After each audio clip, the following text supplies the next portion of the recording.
இப்போ தான் உழுதுகிட்டு இருக்கோம். நாளைக்கு இல்லை நாளன்னைக்கு கத்திரி வச்சுருவோம். உழுதுகிட்டு இருக்கிறாரு.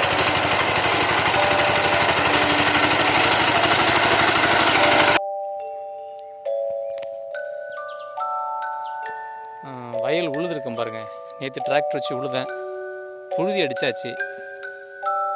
நல்லா புழுதி நீ காயணும், நல்லா பொலன்னு போகணும். அப்போ தான் தண்ணி விட்டால் சக்கரை மாதிரி மண் உட்காரும். நாளைக்கு தண்ணி விட்டுட்டு பட்டம் பட்டமாக கயத்தை பிடிச்சி கத்திரி கன்று வைக்கணும். 3 அடிக்கு ஒரு கன்று வைக்கணும். கொஞ்சம் சாதாரண இருமண் தான், செம்மண் கிடையாது. கொஞ்சம் களிமண்ணும் செம்மண் கலந்த மாதிரி மண் தான். ஆனால் நல்லா ஆட்டு முழுக்க எருவு தான் அடிச்சிருக்கிறேன்.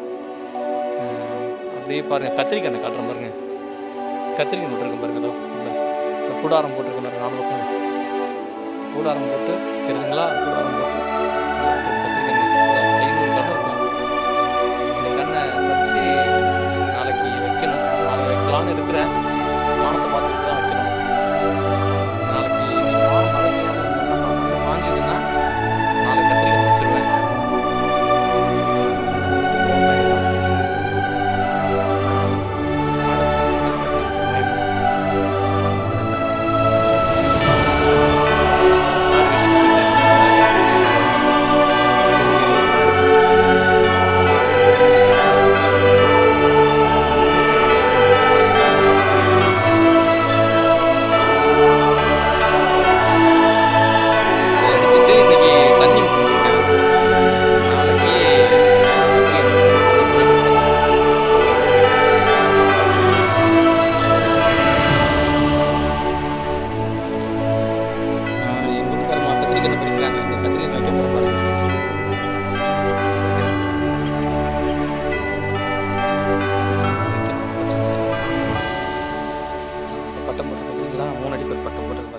குத்திருக்கேன்னா இந்தாண்ட குத்திருக்கேன் பாருங்கள். அப்படியே நீட்டாக பார்த்தீங்கன்னா 3 அடிக்கு ஒரு பட்டம் போடணும். நீட்டாக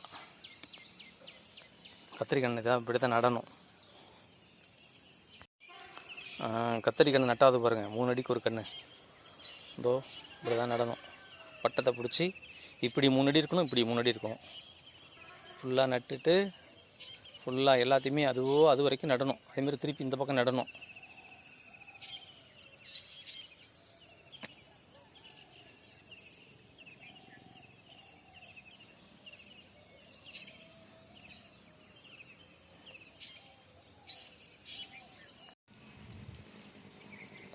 கத்திரி நட்டுருக்கோம் பாருங்கள். அதை வெட்டு பாருங்கள். பாதி நட்டாச்சு கத்திரி. பாதி வருஷம் தெரியுதுங்களா? வருஷம் அது தெரியுது பாருங்கள். பாதி நட்டாச்சு கத்திரி. இன்னும் இந்த பக்கம் பாதி கிடக்கு பாருங்கள். இந்த பக்கம் பாதி இருக்குது. இந்த பக்கம் நட்டேன்னா இப்போ வந்து 80 அடி நட்டிருக்கேன். 80 அடி நீட்டு 25 அடி அகலம் நட்டிருக்கேன். 80 அடி நீட்டு 25 அடி அகலம். இப்போ அப்படியே அதே மாதிரி இந்த பக்கம் ஒரு 20 40 அடி நீட்டு கிடக்கு. ஒரு 25 அடி அகலம் கிடக்கு. இதை போட்டோன்னா முடிஞ்சிச்சு. இப்போது கொத்தரனும் வெண்டியும் போட்டிருக்கேன் பாருங்கள். பட்டம் பட்டமாக நூல் அடிச்சுட்டு இப்படி தான் போடணும். இதை போட்டிருக்கேன் பாருங்கள். இதில் பாதி வெண்டி போட்டிருக்கேன், பாதி அந்தாண்ட கொத்தரம் போட்டிருக்கேன், அதுக்கு அந்தாண்ட கத்திரி போட்டிருக்கேன்.